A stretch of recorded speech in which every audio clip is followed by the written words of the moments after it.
ilani ya kuhakikisha sekta ya utalii inakuwa, na Daktari Samia akaonyesha njia. Ni halali na ni nafasi yako ya msingi kuja kupita kuona kwamba je, hawa tuliowapa serikali kufanya kazi wanafanya. Haya ulioyaona haya ni ushirikiano na kazi kubwa ya private sector kwa maelekezo ya Daktari Samia Suluhu Hassan. Mahali alipo Makonda, hata ungempa kitu gani lazima utajua yuko mahali. Yani hata ungemwambia kwamba weka kae sehemu fulani, watajua tu Makonda yuko sehemu hiyo. Kwa hiyo hapa bwana, upele umepata mkunaji. Sisi kama wadau wa utalii tunaipongeza serikali ya mama yetu Samia Suluhu Hassan kwa jitihada anazopambana juu ya utalii Tanzania kwa ujumla.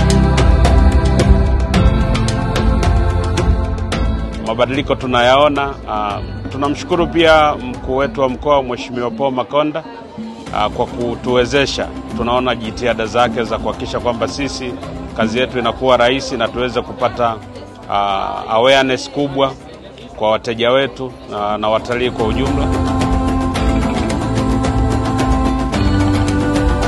Onyesho hili lina mchango mkubwa katika kuitangaza nchi yetu kwa dunia, na serikali inathamini mchango wenu, wadau wote wale ambao mmejinyima ili kufanya tukio hili liweze kufanikiwa.